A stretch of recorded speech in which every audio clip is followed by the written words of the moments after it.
Good morning students. कैसे हो आप सब। लास्ट में हमने सेमेस्टर 1 ख़त्म किया था। अब आज से हम सेमेस्टर 2 स्टार्ट कर रहे हैं। सेमेस्टर 2 के अंदर भी आपके 4 यूनिट्स हैं। सेमेस्टर 2 का सिलेबस क्या है स्टैटिस्टिक्स के अंदर, वो सबसे पहले हम देखेंगे। सेमेस्टर 2 स्टैटिस्टिक्स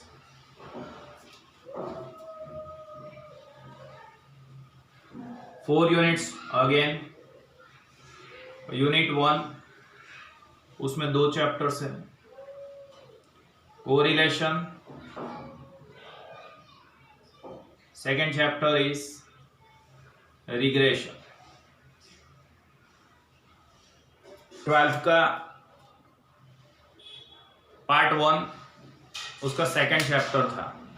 गुजराती में इन्हें क्या हुआ है, सहसंबंध, कोरिलेशन। और पार्ट 1 उसका थर्ड चैप्टर था रिग्रेशन, नियत संबंध क्या हुआ है। तो कोरिलेशन एंड रिग्रेशन ये 2 चैप्टर यूनिट 1 के अंदर हम देखेंगे। यूनिट 2 मतलब एक ही चैप्टर है यहाँ पे, time series analysis.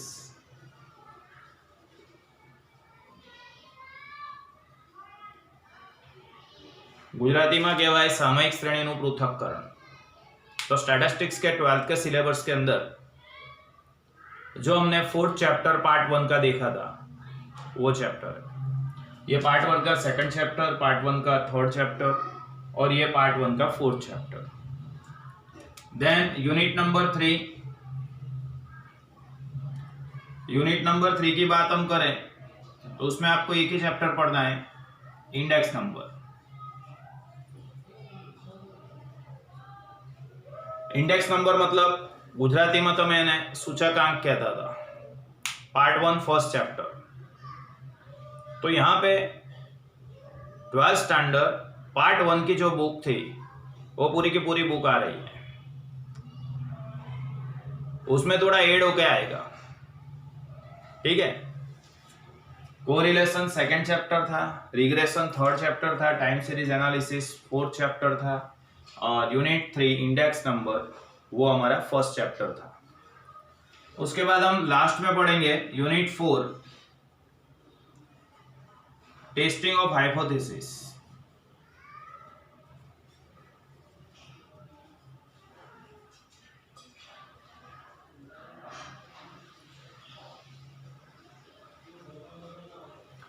Testing of hypothesis या इसको बोलते हैं स्टैटिस्टिकल इन्फरेंस।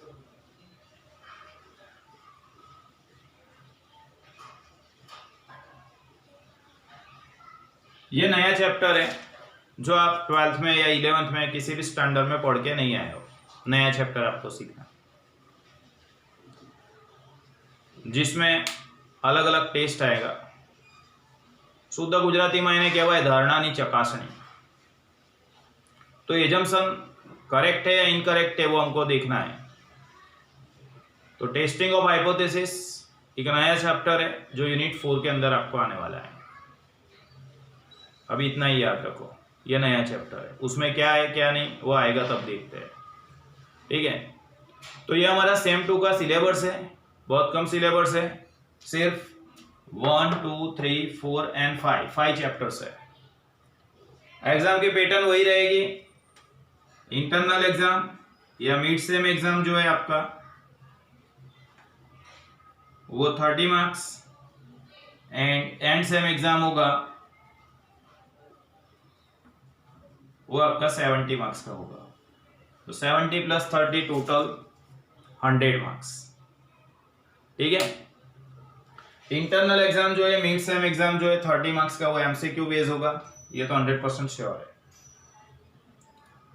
उसके अंदर आपके ये यूनिट 1 एंड यूनिट 2 सिलेबस में रहेंगे, correlation, regression and time series analysis. और एंड सेम एग्जाम का सिलेबस सभी 4 यूनिट्स फिर से आने वाले हैं। तो जिस तरह से सेम 1 का हमारा पेपर स्टाइल था वैसा ही रहने वाला है, ठीक है। तो ये हमारा सिलेबस है सेम 2 का, और एग्जाम कितने मार्क्स की कौन सी होगी वो लिखा है। तो वीडियो को पॉज करके इतना बोर्ड पे से लिख दो, मैं आगे पढ़ा रहा हूँ। यूनिट 1 का फर्स्ट चैप्टर हम आज स्टार्ट करेंगे, कोरिलेशन। ठीक है, इतना लिख दो पहले।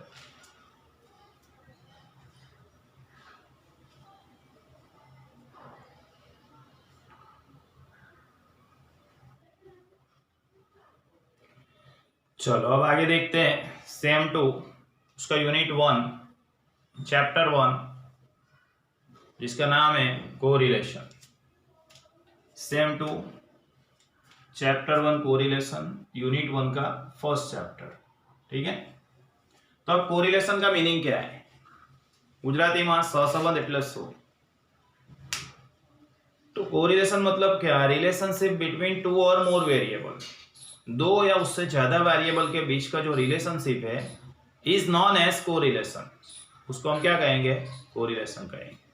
जैसे प्राइस है, डिमांड है, तो प्राइस इंक्रीज होगा, डिमांड डिक्रीज होगा। प्राइस डिक्रीज होगा, डिमांड इंक्रीज होगा। तो एक वेरिएबल के अंदर चेंज करने से दूसरे वेरिएबल के अंदर भी चेंज होता है। तो ऐसे 2 वेरिएबल के बीच का जो रिलेशन है उसको हम क्या कहेंगे? Correlation. Advertisement expenses and sales. Advertisement expenses बढ़ेगा तो सेल्स भी बढ़ेगा, एडवर्टाइजमेंट एक्सपेंसेस कम होगा तो सेल्स भी कम होगा। एक के अंदर चेंज करने से दूसरे के अंदर भी चेंज हो रहा है। तो 2 वेरिएबल के बीच में उसकी वैल्यूज के अंदर किसी एक में चेंज करने की वजह से दूसरे वेरिएबल के अंदर भी चेंजेस होंगे। तो ऐसे वेरिएबल हम कहेंगे कि वो दोनों के बीच में कोरिलेशन है। Price and supply. Price increase होगा उसकी वजह से सप्लाई इंक्रीज होगा, प्राइस डिक्रीज होगा तो सप्लाई भी डिक्रीज होगा। એકમાં ફેરફાર કરીએ એને લીધે બીજામાં પણ ફેરફાર થાય તો બે ચલ વચ્ચે સહસંબંધ છે એવું કહેવામાં આવે। Change in one variable results into change in another variable. किसी एक वेरिएबल की वैल्यू के अंदर चेंज करने से दूसरे वेरिएबल की वैल्यू में भी चेंज होगा। Then this relationship is known as correlation. ऐसा रिलेशनशिप को हम क्या कहेंगे? कोरिलेशन कहेंगे। समझ गए? तो कोरिलेशन का मीनिंग क्या है? सिंपल मीनिंग हमने देखा,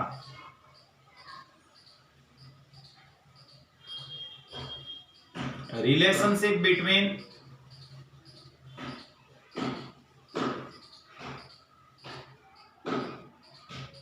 टू और मोर variables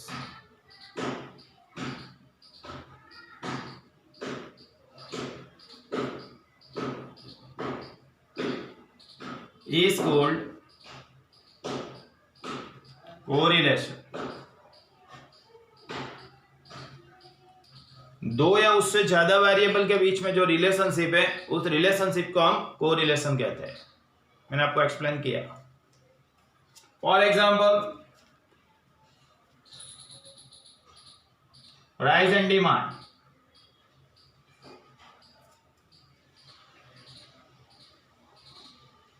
advertisement expense and sales.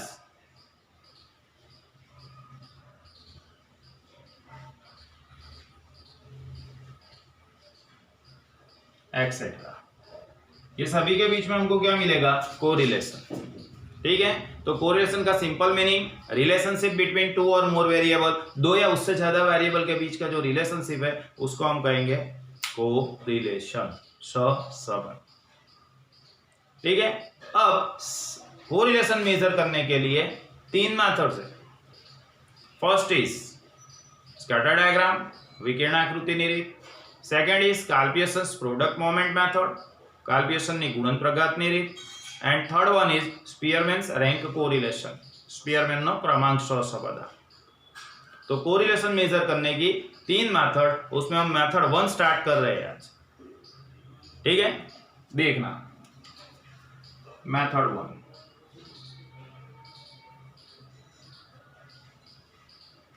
कार्लपियसन्स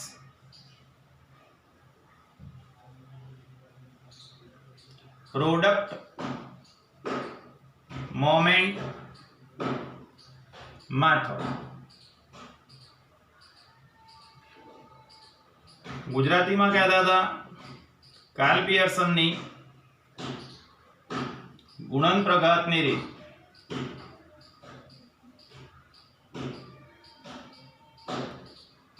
Karl Pearson product moment method. Karl Pearson की प्रोडक्ट मोमेंट मेथड देखना है. अब उसके अंदर अलग अलग फॉर्मूलेस आएंगे. उसमें पहला फॉर्मूला कब लेना है? When x bar and y bar has integral values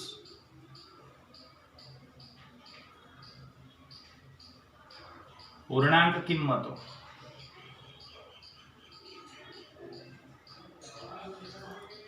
When x bar and y bar has integral values मिलेगी x bar और y bar की वैल्यूज हमको. अब इंटीग्रल मतलब क्या? पॉइंट बगैर की वैल्यू x बार और y बार की मिलेगी हमको. पॉइंट वगैरनी किंमतो મળશે. फॉर एग्जांपल x बार आपको मिला 19, y बार मिला 95. तो x बार y बार दोनों इंटीग्रल वैल्यूज है, पूर्णांक किंमतो છે બંને. अंडरस्टैंड? तो when x bar and y bar has integral values, x bar and y बार दोनों की वैल्यूज इंटीग्रल होगी. Eight that time coefficient of correlation, coefficient of correlation Gujarati में कहेवाय सहसंबंधांक.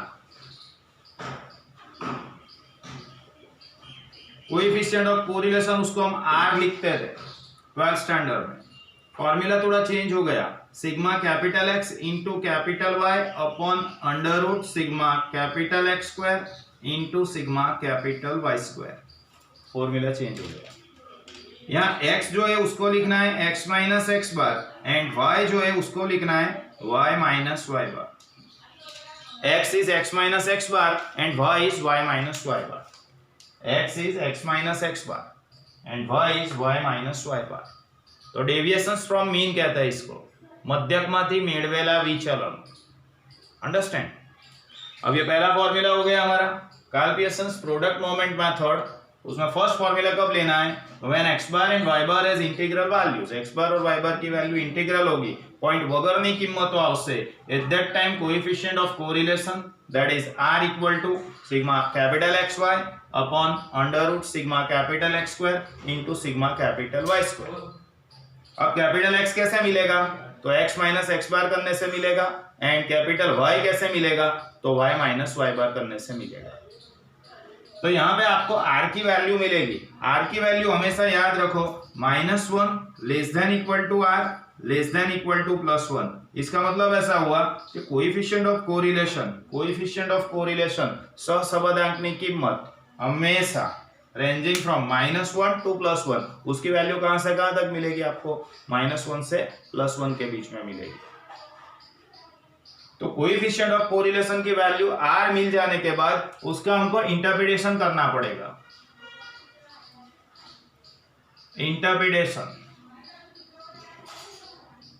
इंटरप्रिटेशन मतलब गुजराती में આપણે એમ કહેતા હતા અર્થઘટન. Right?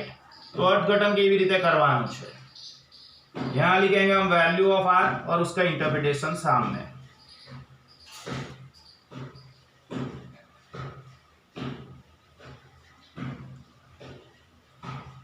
Value of r, r ની કિંમત और उसका सामने interpretation अर्थघटन.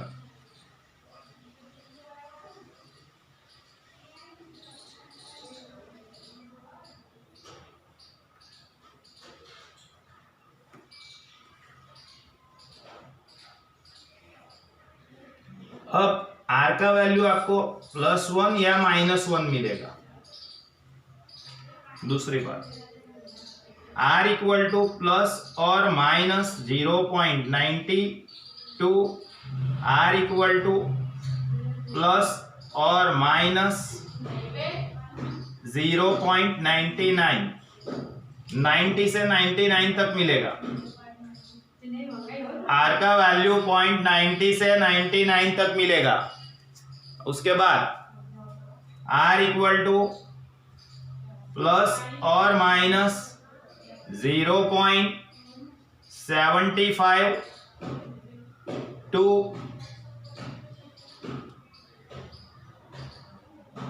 Are equal to plus और माइनस 0.89 मिलेगा।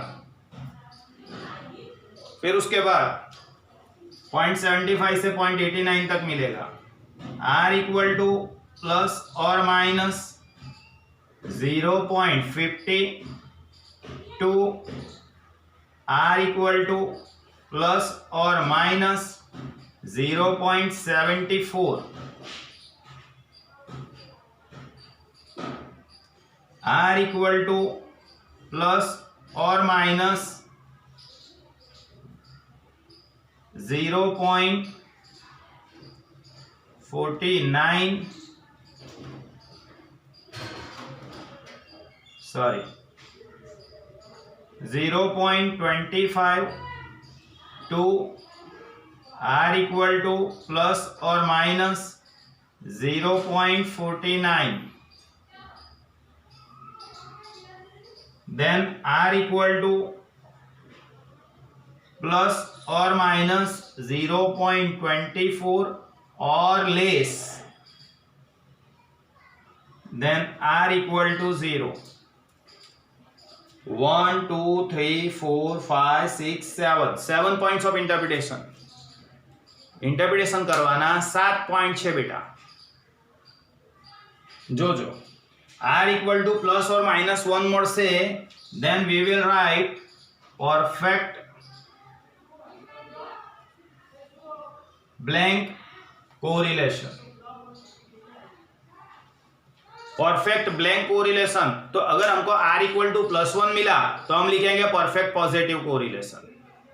आर इक्वल टू माइनस 1 मिला तो हम लिखेंगे perfect negative correlation. Perfect positive या परफेक्ट नेगेटिव, प्लस 1 है तो परफेक्ट पॉजिटिव, माइनस 1 है तो परफेक्ट नेगेटिव। अंडरस्टैंड? फिर आगे देखो, आर इक्वल टू प्लस और माइनस 0.90 से आर इक्वल टू प्लस और माइनस 0.99 तक मिलेगा। 90 से 99 तक, तो हम लिखेंगे very high degree of blank correlation. ये ब्लैंक के अंदर पॉजिटिव या नेगेटिव लिखना है। Very high degree of positive या very high degree of negative correlation. उसके बाद R इक्वल टू प्लस और माइनस 0.75 से कहां तक होगा? R इक्वल टू प्लस और माइनस 0.89 तक होगा। तो हम यहां लिखेंगे वेरी वर्ड निकल जाएगा, तो मतलब ऐसे लिखना है high degree of blank correlation. मतलब ऐसे लिखेंगे हाई डिग्री ऑफ पॉजिटिव या high degree of negative correlation.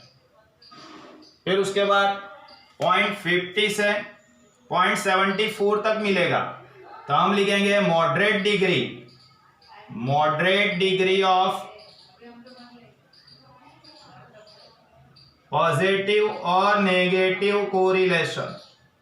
Moderate degree of positive या moderate degree of negative correlation 50 से 74 तक मिला। तो फिर आगे 0.25 से 0.49 तक मिला, तो हम लिखेंगे लो डिग्री ऑफ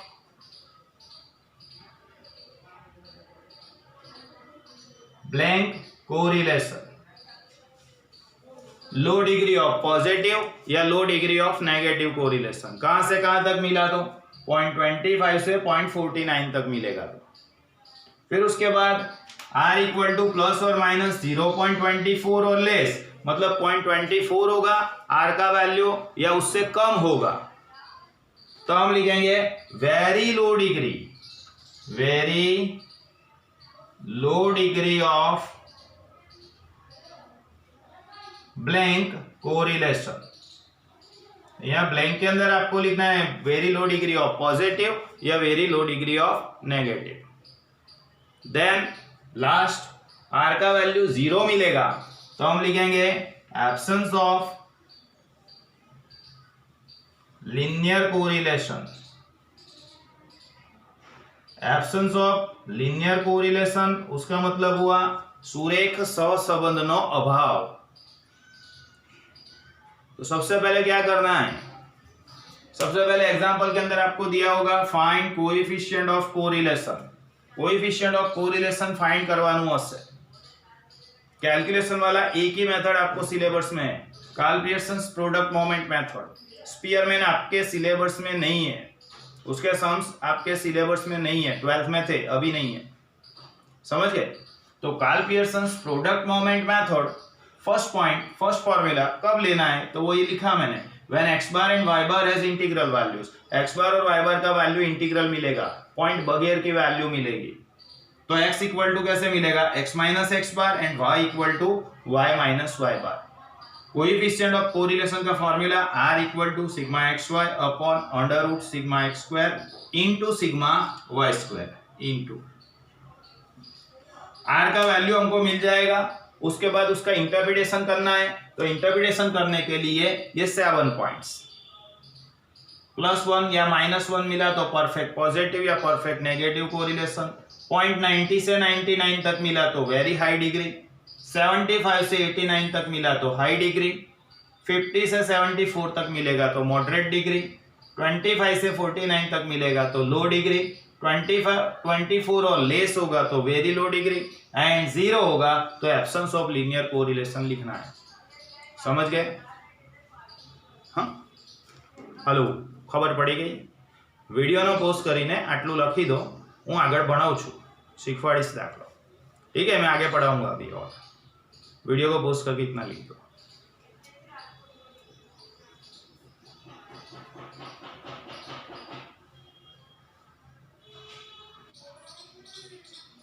चलो अब फर्स्ट मेथड, उसके सम्स देखते हैं। पेम्पलेट के अंदर बाइवेरिएट डेटा का आपको टाइटल मिलेगा। बाइवेरिएट डेटा गुजराती में इन्हें कहवाय द्विचल माहिती। 2 वेरिएबल की वैल्यूज आपको दी होगी, उसको बाइवेरिएट डेटा कहते हैं। Karl Pearson's coefficient of correlation, Karl Pearson की मेथड से कोएफिशिएंट ऑफ कोरिलेशन फाइंड करना है। Individual observations, direct method, direct method का यूज करना है। डायरेक्ट मेथड मतलब capital X is x minus x bar and capital Y is y minus y bar, this is called direct method, इसको direct method कहते हैं। From the following data find out the correlation coefficient between height of father and son. Height of father and height of son के बीच में हमको correlation coefficient find करना है। आपको 2 वेरिएबल दिए हुए हैं। सबसे पहले तो एग्जांपल 1 का title, height of father in bracket inches, उसको हम लिखेंगे x, and height of son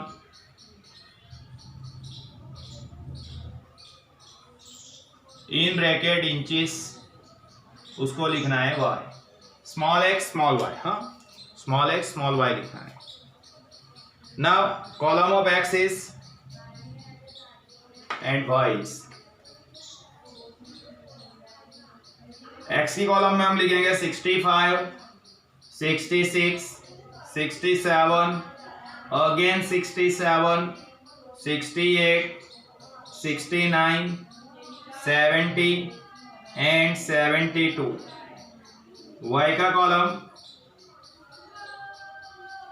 of y is 67, 68, 65, 68, 72, 72, 69, 71। तो x एंड y 2 variables are given. x एंड y 2 वेरिएबल आपको दिए हुए, x एंड y 2 वेरिएबल्स आर गिवन। अब सबसे पहले क्या करना है, तो x का टोटल करेंगे, सिग्मा x मिलेगा, y का टोटल करेंगे, सिग्मा y मिलेगा, x total y total. Total of x 65 plus 66 plus 67 plus 67 plus 68 plus 69 plus 70 and plus 72, तो टोटल हो गया 544। इसी तरह से y का कॉलम, उसका टोटल करना है, 67 plus 68 plus 65 plus 68 plus 72 plus 72 plus 69 plus 71, total is 552। ठीक है, x का टोटल y का टोटल हमने किया। अब x bar sigma x upon n 544 divide by 1 2 3 4 5 6 7 8 से डिवाइड करेंगे। 544 डिवाइड बाय 8, 544 डिवाइड बाय 8 करने से 68 मिलेगा, x बार का वैल्यू मिला। अब y bar sigma y upon n, sigma y is 552 divide by 8, तो 552 डिवाइड बाय 8 करो 69 मिलेगा। Now x bar and y bar both has integral values, x bar और y बार दोनों की वैल्यू इंटीग्रल मिल रही है, पॉइंट बगैर की वैल्यू मिल रही है 68 69, पॉइंट वगરની वैल्यू મળે છે। अब x bar and y bar both has integral value, दोनों की वैल्यू इंटीग्रल है, तो हम फॉर्मूला लिखेंगे कोएफिशिएंट ऑफ कोरिलेशन, गुजराती में क्या है सहसंबंधांक, r equal to sigma x y divide by under root sigma x square into sigma y square. तो यहाँ पे आपको 5 कॉलम बनाना पड़ेगा। First column is capital x, then capital y, then capital X into Y, capital X square, and last capital Y square. Now capital X is X minus X bar, capital Y is Y minus Y bar, capital X into Y, capital X square, capital Y square। इस तरह की columns बनाएंगे। अब x बार आपका था 68, तो सभी x में से x बार मतलब 68 माइनस करना है।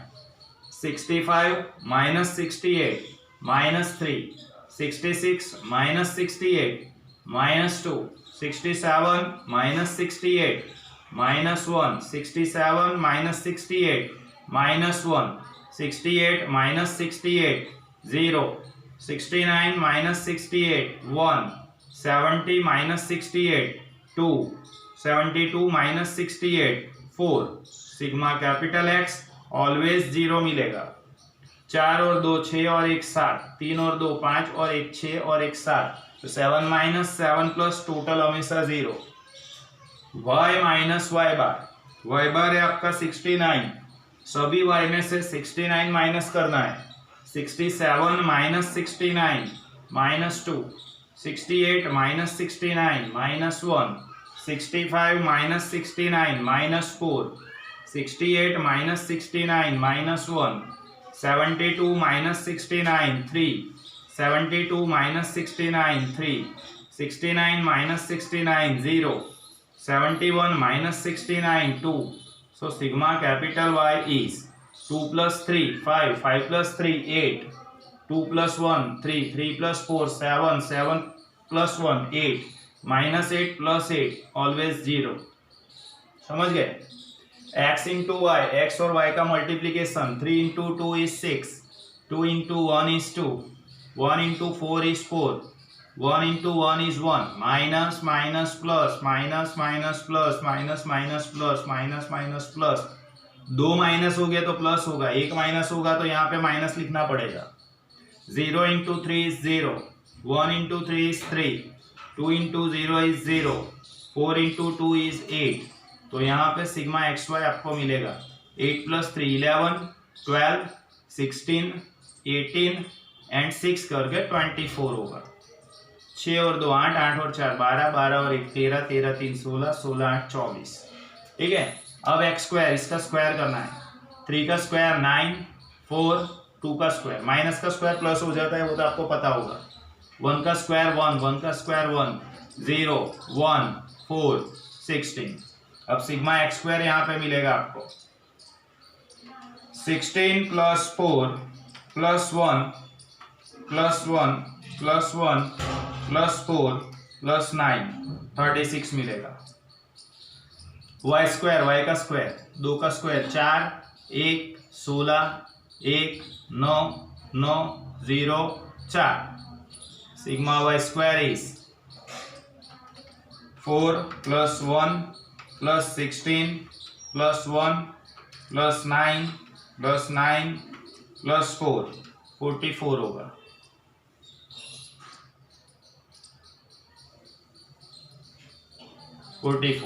ठीक है। अब ये सब वैल्यू ये फॉर्मूले के अंदर डालेंगे। सिग्मा एक्स वाई का वैल्यू आपको मिला 24 divide by under root sigma x square into sigma y square 36 into 44 24 divide by 36 into 44 करना है। 36 इंटू 44 दोनों का मल्टीप्लीकेशन हो गया 1584। अब 1584 का रूट निकालेंगे। 24 डिवाइड बाय 1584 का रूट निकालो 39.799 आ रहा है। इसका मतलब 39.80 लिखेंगे हम 39.80। Now r is finally 24 divide bye 39.80। Answer is 0.60। Answer is 0.60। अब इंटरप्रिटेशन हमने किया था। इंटरप्रिटेशन के अंदर देखो 0.50 से 0.74 के बीच में आएगा तो मॉडरेट डिग्री हम लिखेंगे। कौन सा डिग्री? Moderate degree. देखना इंटरप्रिटेशन के 7 पॉइंट्स लिखे हैं तो 0.50 से 0.74 के बीच आया, मॉडरेट डिग्री लिखना है। और यहाँ पे कुछ नहीं दिया है मतलब प्लस में है तो आंसर लिखेंगे हम moderate degree of positive correlation. Moderate degree of positive correlation. ठीक है। तो ये एग्जाम्पल नंबर 1 मैंने कंप्लीट कर दिया। एग्जाम्पल नंबर 1 कंप्लीट किया। Now example number 2, example number 3।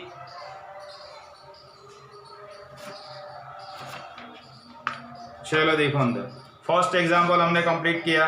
अब आपको example number 2, example number 3, example number 4 homework में करना है।